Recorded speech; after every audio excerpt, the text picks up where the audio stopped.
So you may have heard that Claude 3 just dropped this morning, and finally, after a year, GPT4 is no longer king. And so your first thought was probably like mine. What does this mean for medieval translation? Well, okay, not quite right. But I mean, well, that was one of my first thoughts, not necessarily the first one. But what does this mean for the humanities? And what does this kind of AI being available mean for us in the humanities in particular? And so I have some things I think that may surprise you a little bit, in addition to the, usual, okay, yeah, we can translate from foreign languages and we can, have it read books for us and all of that, and that's well and good. But this opens up new things that are not obvious. And the primary thing is that it allows us to accelerate research beyond what we would normally give a graduate student. So it's very helpful that it has human level comprehension, and that it's, I've always said that it's along the level of a sophomore, undergraduate, that sort of thing. Maybe now, hopefully, we're moving up to junior and beyond. But the real advantage is not just the comprehension of the individual ideas. It's the context window, the size of things that it can take in, what it's read. I would never in a million years give a graduate research assistant the task of reading the collective works of Thomas Aquinas. That's just, or even Meister Eckhart. That's not the sort of thing that is reasonable for a human. But for a computer, they can read these things very quickly. Yeah, it's totally reasonable. And it becomes even more so and even more interesting when we consider, for instance, the possibility of what it is that I've been waiting on doing for a long time, which is saying, okay, I've got a folder full of electronic books, manuscripts. This is, pictures of some of Eckhart's manuscripts and works in Latin, German, Middle High German, maybe even Greek and whatnot. Take all of that stuff in, and then let me ask you some research questions about it. It's the kind of thing that assimilating all that information, it might have taken a human or a research assistant months to do, but this is something that AI can do very quickly. Now, we got a hint of that with Google's demonstration of Gemini and the work with the research paper that it was supposed to have done over lunch, extending this graph in a, biology article over a few hours. And we're told that it read hundreds of research papers to do this, and it did it. That's all well and good. Of course, I haven't been able to play with that, so I don't know if it actually works, but we're clearly headed in that direction. So that's one of the things that most excites me, is being able to very quickly iterate and generate new research ideas. Now, with translation in particular, obviously it's nice that it can do translation. The Latin translation is a big one, especially because I'm not Bernard McGinn, I'm not as good as he is with Latin, and so trying to translate the rest of Meister Eckhart's works in Latin, that's a big deal. Having some help with that with AI, also, that's a big deal. Which is why I want to do kind of a crowdsource thing with the Meister Eckhart Latin Translations project. So, that's all well and good, and that's going. But even with Middle High German and even with the vernacular words, there are a lot of things that we can point to that are going to be very important. And that is, when I was doing the vernacular translations myself a number of years ago, when I first started this project, this is close to 10 years ago now, I had to create my own dictionary because we don't have one in English. There is no Middle High German direct to English dictionary. And so I had to create something electronically. And in addition to creating the kind of one-for-one, okay, here's the word, in Middle High German, and then here it is in English, or here are several in English that might be candidates for that, you also have to take into account dialects, alternative spellings, the way that things sound to the human ear. And so it turned out to be a much more involved process that required a more human level of cognition. You kind of see where this is going, right? And so this is something that AI is going to be able to help us with significantly. Now, one of the other things that I'm looking forward to doing is stylistic analysis. So for Meister Eckhart's, for example, sermon number 117. 117 is something that Oliver Davies translated this, but it was before the critical edition came out a few years ago, and so it's not quite the same manuscript, but nevertheless, sermon 117 is a monster. It's huge. It's basically like a treatise. As a matter of fact, Ms. Evans, when this was translated 100 years ago, again, not from the critical edition, it was actually filed under treatises. It was not filed under sermons. And so, is it all Eckhart? It feels a little weird. The style is a little different. And so that's something that I'm looking forward to exploring as these tools come online and they can ingest all of this stuff. And when I say all of this stuff, I'm not just talking about the full text for the sermon, which is considerable in and of itself, but also the full text for all of the sermons, and then telling me stylistically, is this similar to the remainder of Eckhart's works? Is it similar in the ideas? Is it similar in the grammar? In what ways are things different? And then hopefully create, this is the ideal, right? Create a map where the individual pieces are highlighted, basically, color-coded relative to how certain we are that those actually belong to Eckhart. that's the kind of thing that would be incredibly useful, but it's a tremendous amount of work. Now, if we can get AI to do that for us, that opens a lot of doors.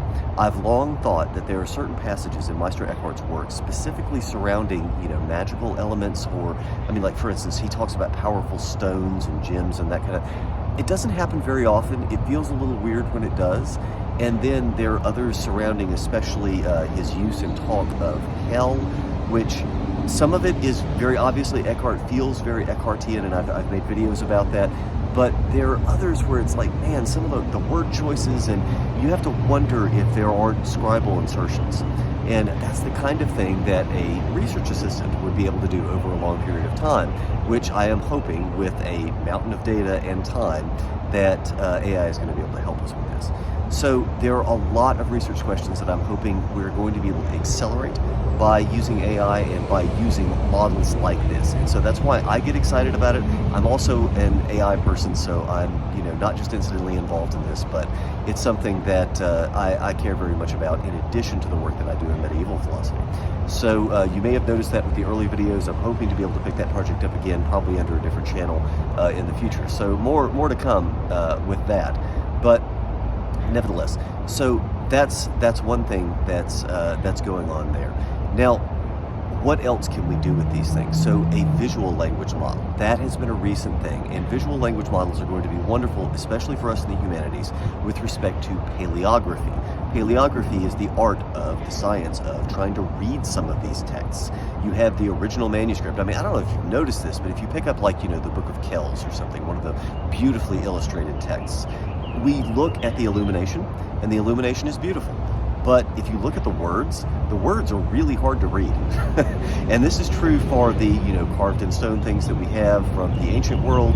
It's true for the papyri that we're getting now from Herculaneum, which I was so excited about.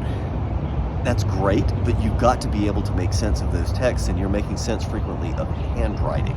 So you're not even given the characters. You got to figure out what the characters are.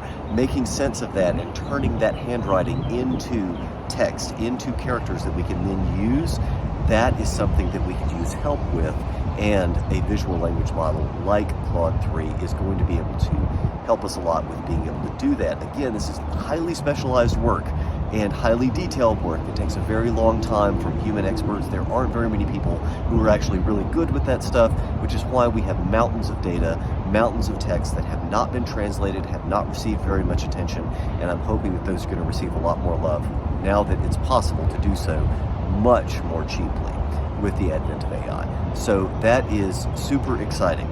Now, I want to say one final note about something that is really not obvious, in the sense of, we don't hear a lot about math applied to the humanities with respect to, grade school math and logic and reasoning and that kind of thing.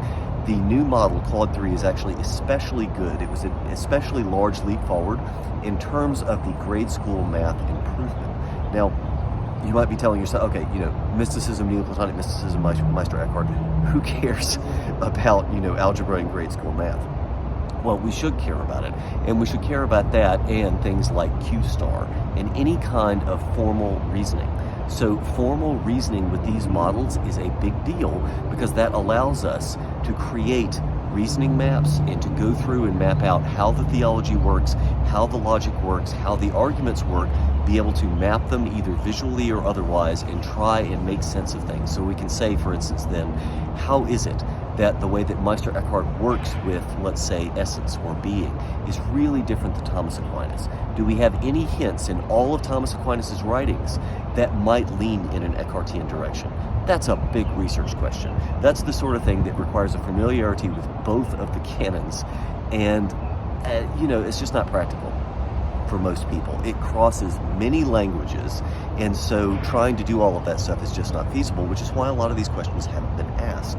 But we can do that potentially in the future when AI reduces the price to almost zero, being able to test out these hypotheses. So very excited about that. In addition, as well, one thing that I've been waiting for is being able to automatically create diagrams of a lot of these things. So being able to create an illustrated history of the, let's say, transformations in scholastic theology in the 1200s and 1300s. Realistically, how many people are going to spend a tremendous amount of time trying to do that? It's probably very limited. But if the resources, once again, the price drops to almost free, then yeah, we can definitely do that. So I hope this is more than just obvious.